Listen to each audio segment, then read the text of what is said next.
Good morning students. मैं EVS ma'am और हम जो यूनिट पढ़ रहे हैं वह 7th unit environment management and legislation. तो उसका हम टॉपिक पढ़ रहे थे 7.2 एनवायरनमेंट इम्पैक्ट असेसमेंट। तो आज हम पढ़ने वाले हैं उसमें scope of environmental impact assessment और जो इसकी करेक्टरिस्टिक्स क्या हैं, characteristics feature of a good EI. अगर अच्छी ईआई बनती है उसकी क्या करेक्टरिस्टिक फीचर होगा वो। और ईआई एक ऐसा टूल है, प्लानिंग टूल, जब भी डिसीजन मेकिंग होती है उसमें एक टाइप का इंस्ट्रूमेंट काम करता है ईआई। तो आज हम ये पढ़ते हैं। तो स्टार्ट करते हैं हम पहले स्कोप के साथ। ईआई का जो स्कोप है एनवायरमेंटल इम्पैक्ट असेसमेंट का, इसको हम ये एक ऐसा अप्रोच होता है कि हम जो डेवलपमेंट हो रही होती है उसमें इम्प्रूवमेंट हो, ठीक है, वो तब होगी जब हम हमारी प्रायोरिटी असेसमेंट के ऊपर होगी कि कोई भी प्रोजेक्ट है उसको अच्छे से असेस करेंगे, असेसमेंट करेंगे उसकी, तभी हम डेवलपमेंट के ऊपर देख सकते हैं कि ये डेवलपमेंट में कुछ इम्प्रूवमेंट की ज़रूरत है या नहीं। एआई का एम यही होता है कि हम प्रिडिक्ट करें, आइडेंटिफाई करें कि क्या इम्पैक्ट्स हैं किसी भी प्रोजेक्ट के उधर के बायोजियोग्राफिकल एनवायरनमेंट पे और वहाँ के मैंस हेल्थ या जो भी वेलबींग ऑफ लेजिस्लेशन पर proposals, policies, program, projects, operational procedure, ये सब को प्रिडिक्ट करना है, इस सब को आइडेंटिफाई करना है और इंटरप्रेट करना है और कम्युनिकेट करना है इंफॉर्मेशन हर एक के बीच में कि इनके इम्पैक्ट्स हैं क्या सबके। जो ईआई में जो भी हम पढ़ते हैं, जो भी हम असेसमेंट करते हैं, उसके बारे में सबको कम्युनिकेट करना है, ठीक है। तभी सबको पता चलेगा कि ये प्रोजेक्ट बेनिफिशियल है, इसमें क्या क्या इम्पैक्ट्स हैं। तो तभी हम जाके इसके अल्टरनेटिव्स ढूंढ सकते हैं, इसमें मॉडिफाई कर सकते हैं, इम्प्रूवमेंट कर सकते हैं किसी भी डेवलपमेंट प्रोजेक्ट का, ठीक है। ईआई जो है वो एक वाइडर पर्सपेक्टिव होता है और कोई भी डेवलपमेंट प्रोजेक्ट का कुछ कॉन्सिक्वेंसेस होते हैं जब ये ऑपरेट करता है, जिसमें administrative program, policies, legislative actions, ये सारी चीज़ें इसके अंडर आती है। ये एक टाइप का स्कोप है इसमें, ठीक है। Physical, chemical, biological, cultural, socio economic compartments, जो भी टोटल ह्यूमन एनवायरनमेंट होता है, इसके इर्द गिर्द क्या इफ़ेक्ट पड़ने वाला है, केमिकल इफ़ेक्ट क्या है, बायोलॉजिकल इफ़ेक्ट क्या है, तो ये हम सब स्कोप के अंडर ही पढ़ेंगे कि पूरे ईआई जो है किसी भी प्रोजेक्ट का जब हम करते हैं उसका ओवरऑल इम्पैक्ट को प्रिडिक्ट करना, उसको आइडेंटिफाई करना एक इंसान के एनवायरनमेंट के ऊपर या जो भी किसी का भी एनवायरनमेंट है उसके ऊपर क्या है वो हम यहाँ पे प्रिडिक्ट करते हैं। जो स्कोप है ईआई का, इसको कैटेगराइज किया गया है 3 फॉर्म्स में: technical scope, spatial scope, temporal scope, ठीक है। तो हम ये एक एक करके ये तीनों पढ़ने वाले हैं आगे। अब आगे बढ़ते हैं। अब जो पहला है स्कोप वो है टेक्निकल स्कोप। ये जो टेक्निकल स्कोप है इसमें कुछ पैरामीटर से उनकी इवैल्यूएशन होती है, उनको देखा जाता है, परखा जाता है, ठीक है। सबसे पहले अगर हम देखेंगे geology around conditions and water, उस प्रोजेक्ट के इर्द गिर्द जो है उसको असेस कराएंगे, उनके क्या इम्पैक्ट्स हैं, जो भी प्रोबेबल इम्पैक्ट्स होंगे उनकी असेसमेंट होगी, ठीक है। तो टेक्निकल स्कोप यही है कि हम ईआई है तो हम ये चीज़ें टेक्निकली देख सकते हैं। जब भी कोई प्रोजेक्ट होता है, कोई भी हम डेवलपमेंट, चाहे वो कंस्ट्रक्शन का हो, कोई भी डेवलपमेंट प्रोजेक्ट होता है तो उसमें कुछ एक्टिविटीज़ होती हैं वो लैंड सॉइल के ऊपर। जब कंस्ट्रक्शन का वर्क होता है या कोई भी प्रोजेक्ट का ऑपरेशन हो रहा है तो वहाँ के जो लैंड सॉइल के ऊपर क्या इम्पैक्ट पड़ेगा वो हम कैसे देख पाते हैं, वो हम ईआई के थ्रू ही देख पाते हैं। तो अगर ईआई होगा, अगर हम अच्छे से एनवायरनमेंट, क्योंकि लैंड जो है ये एक नेचुरल रिसोर्स है, इसके ऊपर क्या इम्पैक्ट पड़ रहा है किसी भी कंस्ट्रक्शन वर्क का, वो हम ईआई रिपोर्ट जब करेंगे, ईआई जब हम करेंगे तभी समझ पाएंगे ना। तो ये एक टेक्निकल स्कोप है। जब ड्रेनेज या हमारा surface water quality construction work के टाइम या कोई भी ऑपरेशन जो डेवलपमेंट काम हो रहा होता है उसके टाइम पे पानी के ऊपर क्या इफ़ेक्ट पड़ेगा, ये भी एक टेक्निकली है, एक ये भी समझना है हमें। ये हम ईआई जब हम किसी भी प्रोजेक्ट का करेंगे, एनवायरमेंटल इम्पैक्ट असेसमेंट, क्योंकि वाटर भी एक हमारा नेचुरल रिसोर्स है, वो भी तो हम अपना एनवायरमेंट समझ के ही उसके बारे में पढ़ेंगे कि इस प्रोजेक्ट का कहीं इस पानी के ऊपर कोई इफ़ेक्ट तो नहीं है। तो ये हम ईआई के थ्रू ही पढ़ सकते हैं। जो भी इंडस्ट्री लगती है या कोई भी फैक्ट्री, वहाँ से कुछ ना कुछ डिस्चार्ज निकलता है, क्योंकि कुछ भी ऑपरेशंस होते रहते हैं। ऑपरेशंस मतलब कोई भी एक्टिविटी अंदर होती रहती है इंडस्ट्रीज़ में, फैक्ट्रीज़ में। उस टाइम पे ऑपरेशनल डिस्चार्ज जो निकल रहा होता है वो हमें समझना है। जब हम ईआई करेंगे किसी भी प्रोजेक्ट का, तब वहाँ पे ये भी पढ़ा जाएगा कि कल को अगर ये इंडस्ट्री और फैक्ट्री लग गई, इसके बाद इससे जो बाई प्रोडक्ट निकलेगा उसका क्या होगा, वो कहाँ जाने वाला है, वो कैसे मैनेज होगा।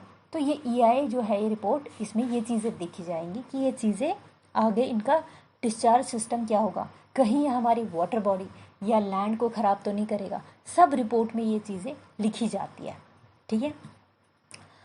और होता है कोई भी अगर प्रोजेक्ट है, कहीं उस प्रोजेक्ट की वजह से रिस्क ऑफ फ्लड तो नहीं बढ़ रहा है, ठीक है, या ऐसी कैसे हम सरफेस वाटर को मैनेज करें अगर कुछ प्रोजेक्ट की वजह से कुछ नुकसान हो रहा है। तो ये ईआई की रिपोर्ट के अंदर ये स्कोप होता है। हम टेक्निकल टर्म्स में हम ये चीज़ें पढ़ सकते हैं, समझ सकते हैं कि कहीं पे जाके इस कंस्ट्रक्शन वर्क की वजह से हमारे जो नेचुरल रिसोर्स हैं उनके ऊपर क्या इम्पैक्ट पड़ने वाला है। सारा इस रिपोर्ट में पूरा एनालाइज, असेसमेंट, पूरा एवेल्युएशन करके रिपोर्ट में लिखा जाता है। तभी फिर जब रिपोर्ट आगे सबके बीच में आती है तो हर एक, चाहे बैड इफ़ेक्ट हैं या गुड इफ़ेक्ट्स हैं, उसका पूरा टेक्निकली उसको अच्छे से एनालाइज करके वो रिपोर्ट रख दी जाती है। तब जाके वो रिपोर्ट आगे रन कर सकती है और प्रोजेक्ट भी आगे रन कर सकता है। अब टेक्निकल स्कोप में अभी तक हमने ग्राउंड कंडीशन जो भी वाटर का था, या जियोलॉजी, लैंड या सॉइल के ऊपर क्या इम्पैक्ट होगा या उस हिसाब से किस तरीके से पढ़े, वो देख सकते हैं। अब हम दूसरा पढ़ेंगे इकोलॉजी एंड नेचर कंजर्वेशन। इसमें हम देखेंगे असेसमेंट के क्या पोटेंशियल इफ़ेक्ट्स हैं, क्या इम्पैक्ट पड़ेगा नेचर के ऊपर, इकोलॉजिकल रिसेप्टर्स, नेचर कंजर्वेशन, उस साइट के इर्द गिर्द जहाँ पे ये प्रोजेक्ट बन रहा है वहाँ का हैबिटाइट भी देखते हैं, वहाँ का जो भी वहाँ पे फौना फ्लोरा, वो सब देखेंगे कि उनके ऊपर क्या इफ़ेक्ट है, वो उस प्रोजेक्ट को कैसे एक्सेप्ट करते हैं। कहीं हैबिटाइट का लॉस तो नहीं होगा, कहीं डिटोरेशन तो नहीं होगी, फॉनल मोर्टेलिटी तो नहीं होगी, मतलब फौना उससे लॉस तो नहीं हो जाएगा, डेथ तो नहीं हो जाएगी, ट्रैफिक तो नहीं हो जाएगा, वेजिटेशन की क्लियरेंस किस हद तक होनी चाहिए और किस हद तक हो रही है, कहीं ज़्यादा तो नहीं हो रही है। तो ये चीज़ें वहाँ पे देखी जाती है। अगर हम टेक्निकली इकोलॉजिकल के हिसाब से समझें तो ये चीज़ें देखी जाती हैं। और ये भी देखा जाता है कि secondary effect due to variation in air quality, कि वहाँ का जो हवा है इस प्रोजेक्ट की वजह से उसकी हवा के ऊपर, उस एनवायरनमेंट, उसकी लोकल एनवायरनमेंट के ऊपर, उसकी हवा के ऊपर क्या इम्पैक्ट होगा, उधर की एयर क्वालिटी कैसी होगी, प्रोजेक्ट से पहले कैसी थी, प्रोजेक्ट के बाद कैसी होगी, ये चीज़ एनालाइज किया जाता है थ्रू ईआई रिपोर्टिंग, ठीक है। तो ईआई का ये स्कोप है। थर्ड वन ये है कि ये भी देखा जाता है कि वहाँ का जो हैबिटाइट था कहीं उसमें डिस्टर्बेंस तो नहीं हुई, कहीं वो हैबिटेट जो है लॉस तो नहीं हुआ, डिस्प्लेसमेंट तो नहीं हुई उधर के फ्लोरा एंड फौना को, ठीक है, नॉइस तो नहीं हो रहा है, वाइब्रेशंस तो नहीं आ रही हैं, बहुत सारा ह्यूमन इंटरफेरेंस तो नहीं हो रहा है उस जगह, ठीक है। तो अगर कोई हॉस्टाइल एलियन स्पीशीज़ तो नहीं आ रहे हैं, कोई भी एकदम से किसी भी हैबिटाइट में कोई भी घुस जाएगा तो वहाँ का जो लोकल हैबिटाइट में रहने वाला जो जानवर या स्पीशीज जो भी है उसके ऊपर, उसको तो अजीब सा लगता है ना, कोई भी आपके उधर इंट्रोड्यूस किया जाए किसी भी चीज़ को तो वो एक्सेप्ट नहीं कर पाता है। तो ये चीज़ें देखी जाती है कि इस प्रोजेक्ट का इकोलॉजी, वहाँ नेचर के हिसाब से क्या इफ़ेक्ट पड़ेगा, क्या नेचर कंजर्व रहेगा या नहीं रहेगा। तो ये एआई रिपोर्ट के अंदर ये चीज़ें भी लिखी जाती हैं। उसके बाद टेक्निकल स्कोप में नॉइज़ एंड वाइब्रेशन देखा जाता है। इसमें ये देखा जाता है, ये असेसमेंट किया जाता है कि कोई भी कंस्ट्रक्शन एक्टिविटी जो हो रही है, जो प्रोजेक्ट बना है, उससे कहीं नॉइज़ तो नहीं जनरेट हो रहा है, लोकल लोगों को, वहाँ के जानवरों को कोई इसका गलत इफेक्ट तो नहीं होगा कि किस लेवल तक नॉइज़ जनरेट हो रहा है, क्या वो बेयरेबल है या नहीं बेयरेबल है, ये चीज़ें देखी जाएंगी। ठीक है। तीसरा ये चौथा जो टेक्निकल स्कोप है हमारी ईआई रिपोर्टिंग के टाइम जो बनाते हैं हम, एयर क्वालिटी, कि देखा जाता है जो भी हमने फैक्ट्री या इंडस्ट्री या कोई भी कंस्ट्रक्शन वर्क किया तो वहाँ देखा जाता है कि इसकी वजह से वहाँ का एयर क्वालिटी कैसा है। ठीक है। कहीं कंस्ट्रक्शन की वजह से जनरेशन ऑफ डस्ट तो नहीं हो रहा है। ठीक है। और जो भी फैक्ट्री या जो भी इंडस्ट्री लग रही है वो कुछ ऐसे गैसेस तो नहीं इमिट कर रहे हैं कि हवा को ख़राब करते, कुछ इस तरीके से इफलेंट जो भी इंडस्ट्री या फैक्ट्री से निकल रहा है गैसेस वो हवा में आफ्टर ट्रीटमेंट निकल रहा करके निकलेगा कि वो ऐसे ही रिलीज़ किया जाएगा। तो ये चीज़ें देखी जाएंगी कि उस इंडस्ट्री और उस फैक्ट्रीज़ में क्या ट्रीटमेंट प्लांट रखे जाएंगे, वो सारी चीज़ें ईआई रिपोर्ट में मेंशन की जाती है। ठीक है। तो ये एक अगर देखा जाए अच्छा सा स्कोप है ये। टेक्निकल स्कोप में अब आता है फिफ्थ वन, कल्चरल हेरिटेज। जहाँ पे भी ये प्रोजेक्ट बना, सेटअप हुआ, कोई भी प्रोजेक्ट हो, वहाँ पे अब असेसमेंट ये भी देखनी है कि वहाँ के लोगों के कल्चर या उनका जो हेरिटेज, जो पुराने ज़माने से उनकी जो कल्चर, उनका जो रहन सहन था, उनकी जो भी संस्कृति थी, उसके ऊपर क्या इफ़ेक्ट पड़ेगा। ठीक है। वो सारी चीज़ें इसमें देखी जाती हैं, ईआई रिपोर्ट में लिखी जाती हैं, ताकि फिर जब वो सबके सबके बीच में आए, डिसीजन मेकिंग हो कि ये प्रोजेक्ट बनना है या नहीं, तो सारी चीज़ें अच्छे से क्लियर हो कि वहाँ के एनवायरनमेंट के ऊपर किस हिसाब से इफ़ेक्ट पड़ रहा है, वहाँ के इकोलॉजी के ऊपर, वहाँ के कल्चर के ऊपर, एयर क्वालिटी। इसीलिए हर चीज़ को यहाँ बारीकी से परखा जाता है। एक और है सिक्स्थ वन कि ट्रैफिक एंड ट्रांसपोर्ट, ये भी एक टेक्निकल स्कोप है इसका। इसमें ये असेसमेंट किया जाता है कि जो भी कंस्ट्रक्शन वर्क हो रही है या कोई भी प्रोजेक्ट हो रहा है उसकी वजह से कहीं वहाँ का इम्पैक्ट रोड के ऊपर तो नहीं पड़ेगा, रिस्क ऑफ एक्सीडेंट तो नहीं होगा, इंक्रीज़ड रोड ट्रैफिक तो नहीं होगा जब इस कंस्ट्रक्शन या इस तरीके से कुछ चीज़ें तो नहीं होंगी। इस वजह से ये चीज़ें एनालाइज की जाती हैं, किस हद तक होंगी, क्या हम वो मिनिमाइज़ कर सकते हैं, वो चीज़ें देखी जा सकती हैं, अल्टरनेटिव्स ढूंढे जा सकते हैं। ये सारा टेक्निकल स्कोप है हमारे ईआई का। और है सोशो इकोनॉमिक फीचर्स। इसमें क्या देखा जाता है कि जो भी कंस्ट्रक्शन या कोई भी ऑपरेशनल वर्क होता है कि वहाँ के लोगों की लाइवलीहुड क्या चेंज हो रही है, बेटर बन रही है कि डिटोरेट हो रही है, ख़राब हो रही है, वहाँ की डेमोग्राफी, ट्रैफिक, लैंड का यूज़ कैसे हो रहा है, हाउसिंग पैटर्न कैसे बन रहा है। पहले ज़माने में हाउसिंग कैसे होते थे, अगर हम अपने कश्मीर में देखें या कहीं पर भी देखेंगे, बहुत डिफरेंट टाइप के। अब डेवलपमेंट हो रही है, हाउसिंग पैटर्न भी चेंज हो रहा है। पहले मिट्टी के घर होते थे, कच्चे हाउसेज होते थे, आज पक्के हाउसेज होते हैं, कंक्रीट होते हैं। ये सब जब हम इर्द गिर्द देखते हैं ना, अपने कंस्ट्रक्शन जो हम हमारे इर्द गिर्द डेवलपमेंट हो रही होती है ना, हम उससे इन्फ्लुएंस होते हैं। अगर वो अच्छा इन्फ्लुएंस है, हमारी लाइवलीहुड, स्टैंडर्ड ऑफ लिविंग को बढ़ा रहा है, देन इट्स गुड। बट अगर वो हमारे एनवायरनमेंट को ख़राब कर रहा है और हमारी मानसिक स्थिति को भी ख़राब कर रहा है, देन इट्स नॉट गुड। ठीक है। तो ये चीज़ें पूरा एनालाइज करना पड़ता है कि जो भी डेवलपमेंट प्रोजेक्ट है उसका सोशो इकोनॉमिक फीचर जो हमारी लाइवलीहुड के ऊपर क्या इफेक्ट पड़ रहा है। हम यहाँ से गाड़ियाँ बहुत लाते हैं मगर ट्रैफिक जाम्स होते हैं, पोल्यूशन भी क्रिएट होता है। बेशक हम डेवलपमेंट की तरफ जा रहे हैं, बहुत अच्छे से आगे बढ़ रहे हैं, मगर पीछे से कुछ ना कुछ इफेक्ट भी पड़ता है। ये सारी चीज़ें हम ईआई की रिपोर्टिंग में लिखते हैं, समझते हैं। और है लैंडस्केप एंड एस्थेटिक। कोई भी कंस्ट्रक्शन जो भी हो रही होती है वहाँ का मतलब एक तरफ से देखेंगे वहाँ का नज़ारा कैसा होगा। ठीक है। उसका इफ़ेक्ट क्या होगा।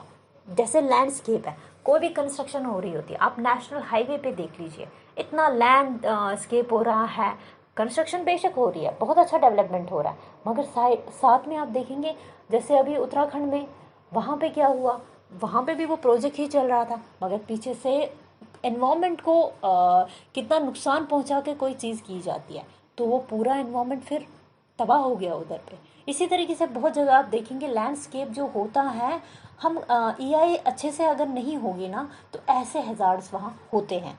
तो तो ये एक टेक्निकल स्कोप ही है हमारे एआई का। अगर ये सारी चीज़ों को पूरा कंसिडर करके रखेंगे, कभी हमारे को क्लाइमेट या हमारा एनवायरनमेंट मतलब चीट नहीं करेगा।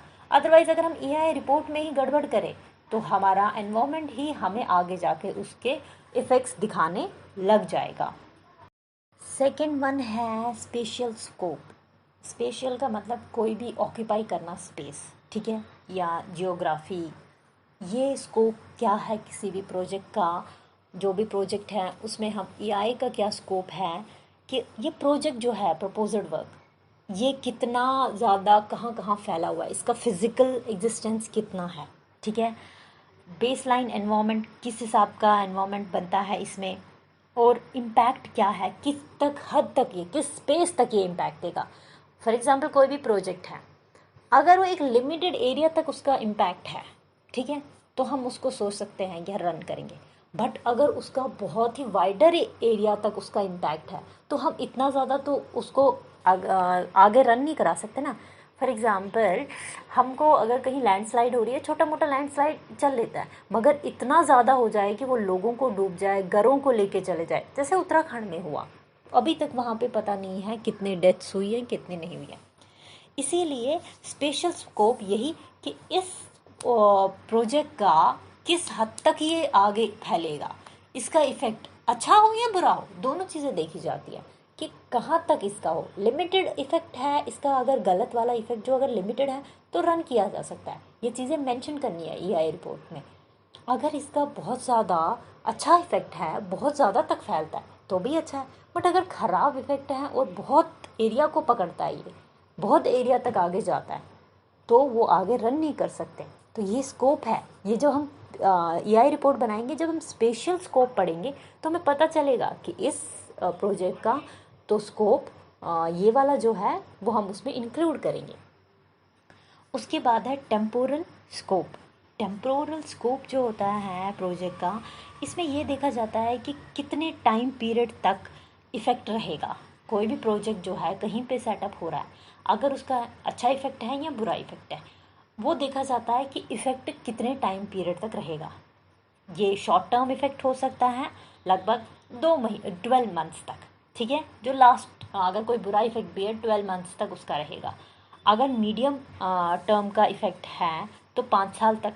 अगर लॉन्ग टर्म है तो वो परमानेंट भी हो सकता है, उसका कोई पता ही नहीं है। तो ये जो टेम्पोरल स्कोप है, जब हम एआई करते हैं तब हम इसमें टेम्पोरल स्कोप भी देखते हैं कि इसका एक ऐसा स्कोप कि ये देखा जाएगा कि हाँ ठीक है, जो प्रोजेक्ट हमने डाला है उसका इफ़ेक्ट है, चलो मान लेते हैं अभी उसका कुछ हार्मफुल इफ़ेक्ट है, तो अब हम देखेंगे ये हार्मफुल इफ़ेक्ट कितनी देर तक है, क्या बहुत ज़्यादा देर तक है कि कम तक है या शॉर्ट टर्म तक है। ये चीज़ें शॉर्ट टर्म है तो चलो ठीक है, थोड़ा टाइम के लिए है, चला सकते हैं। बट अगर लॉन्ग टर्म वाला हुआ वो तो पूरा परमानेंट हो जाएगा, तो परमानेंटली हम किसी चीज़ को अफोर्ड नहीं कर सकते। पर ये चीज़ें हमें कैसे पता चलेंगी, जब हम एआई रिपोर्ट बनाएंगे। तो एआई रिपोर्ट मतलब एआई करना ये भी अपने में एक बहुत ही बेनिफिट है किसी भी प्रोजेक्ट का बनाने में। इसीलिए मैं आपको हमेशा बताती थी एआई एक टाइप का इंस्ट्रूमेंट है सस्टेनेबल डेवलपमेंट और के बीच का। मतलब हमारे यहाँ से डेवलपमेंट भी हो और यहाँ से हमारा एनवायरनमेंट भी बचे। तो ये एक इन दोनों के बीच का लिंक है, एनवायरनमेंट और डेवलपमेंट के बीच में। अगर इन दोनों का लिंक एआई अच्छे से हो गई, अच्छे से सेटअप हो गई, तो हमारी जो सस्टेनेबल डेवलपमेंट तभी अचीव हो सकती है। तो ये technical scope, special scope, temporal scope, ये सारी चीज़ें जो है ये डिटेल्ड एनालिसिस है पूरे एनवायरनमेंट का। उधर अच्छे से बनी होगी तो अच्छा सा हमारा एआई रिपोर्ट बनेगी और हमारा आगे से प्रोजेक्ट भी अच्छे से रन कर पाएगा और हमें पता चलेगा कि इसके क्या कॉन्सिक्वेंसेस भी हैं और क्या बेनिफिट्स भी हैं किसी भी प्रोजेक्ट के। ठीक है, अब हम बढ़ते हैं कुछ अच्छे गुड कैरेक्टरिस्टिक फीचर जो हैं एआई रिपोर्ट। एक एआई रिपोर्ट हम बनाते हैं तो अगर वो अच्छे से बनती है तो कुछ अच्छे फीचर्स होंगे उसमें, अगर अच्छी बनी होगी तो सबसे पहले ये ट्रांसपेरेंट होनी चाहिए, इसमें कुछ भी धोखाबाजी नहीं होनी चाहिए। अगर एआई रिपोर्ट जो है वो अच्छी हो तो वो कैसी होनी चाहिए, एक अच्छी एआई रिपोर्ट ट्रांसपेरेंट होती है, उसमें कोई भी गलत काम नहीं होता है। प्रोजेक्ट बनाने वाला जो है वो किसी भी अथॉरिटी को ब्राइब नहीं करना चाहिए, ब्राइब नहीं करता है अगर तो फिर ईआई रिपोर्ट जो बनती है वो एकदम ट्रांसपेरेंट होती है। उसमें अच्छे इम्पैक्ट्स, बुरे इम्पैक्ट सब लिखे गए होते हैं, उसमें फेवर नहीं दिया गया होता है किसी को, तो वो ट्रांसपेरेंट होती है। दूसरी, it should be accountable. EI report वाले को पता होना चाहिए जो मैं बना रहा हूँ, कल को मुझे कोई भी अगर सवाल पूछता है कि ये इम्पैक्ट है, ज़रा बताओ कैसे है, तो वो उसको पता होना चाहिए, हाँ भाई मैंने कोई चीज़ लिखी है, वो आंसरेबल होना चाहिए, अकाउंटेबल होना चाहिए, ये है जो मैंने ऑब्जर्व किया है, ये चीज़ें हो सकती हैं, ऐसी ईआई रिपोर्ट होनी चाहिए। Cost effective, it should be cost effective, कि अगर ईआई रिपोर्ट जो बना रहे हैं वो एकदम से वो हाँ हाई फाई और एकदम से बहुत पैसा लग के रिपोर्ट बने, वो एकदम से सोच के रिपोर्ट बनानी है, किफ़ायती बोल सकते हैं हम, वैसी ही, मतलब हमें कम दाम में अच्छी रिपोर्ट बने, ठीक है।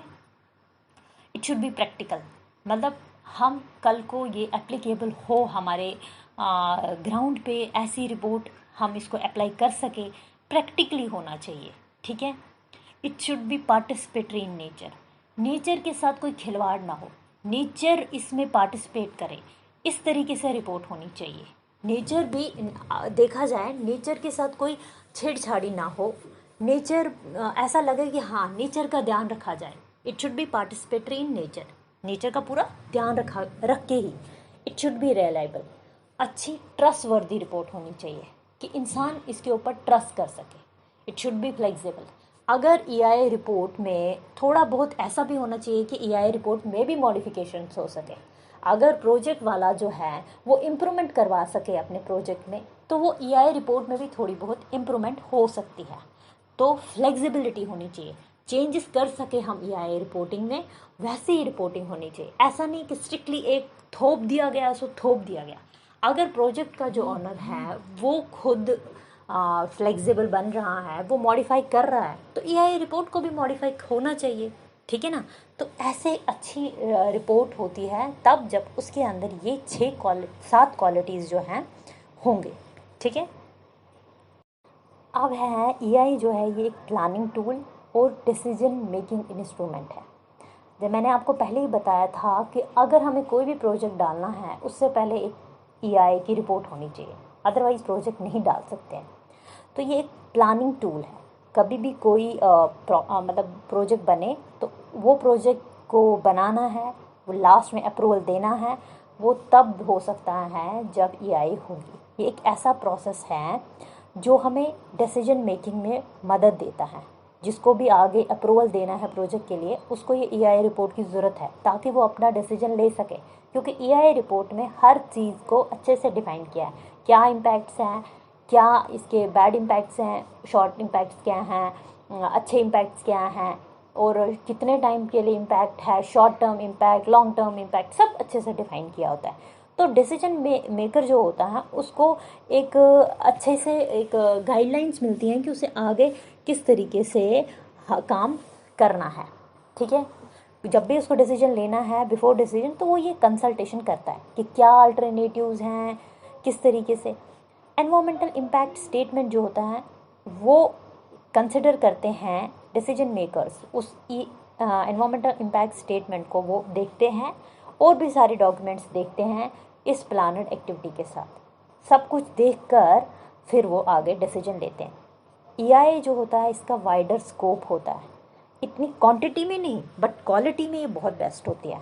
बाकी जो भी टेक्निकल चीज़ें होती हैं उनसे ज़्यादा बेस्ट चीज़ें जो होती है ईआई में देखी जाती हैं। काफ़ी कॉस्ट बेनिफिट एनालिसिस होता है इसमें, सारी चीज़ें अच्छे से समझी जाती है इसमें। इसके पास एक अपना एक पोटेंशियल होता है जो हर एक के बीच में एक नेगोशिएशन करवा सकता है, डेवलपर के बीच में, पब्लिक इंटरेस्ट के बीच में, जो भी पब्लिक इंटरेस्ट ग्रुप्स होते हैं, प्लानिंग रेगुलेटर के बीच में, ताकि एनवायरनमेंट और डेवलपमेंट साथ साथ हो सके, ठीक है। ये एक टाइप का वर्क आउटकम है कि डेवलपमेंट एक्शंस जो हैं और एनवायरनमेंट, इनके बीच का जो बैलेंस है, बैलेंस ऑफ इंटरेस्ट, उसका आउटकम है। अगर दोनों में बैलेंस बन गया, डेवलपमेंट भी बनी और साथ साथ में एनवायरनमेंट की प्रोटेक्शन भी हुई, तो ये ईआई रिपोर्टिंग के थ्रू ही हो सकता है। जब ये अच्छी होगी तो तब जाके ये इन दोनों का बैलेंस बना सकती है। तो ये एक प्लानिंग टूल है। कोई भी डेवलपमेंट प्रोजेक्ट बनाना है तो ये प्लान करना है EIA रिपोर्ट, और डिसीजन मेकर के लिए एक डॉक्यूमेंटेशन है कि वो एक इसको एज ए इंस्ट्रूमेंट लेंगे, पूरा पढ़ेंगे, तब जाके अपना डिसीजन दे सकते हैं।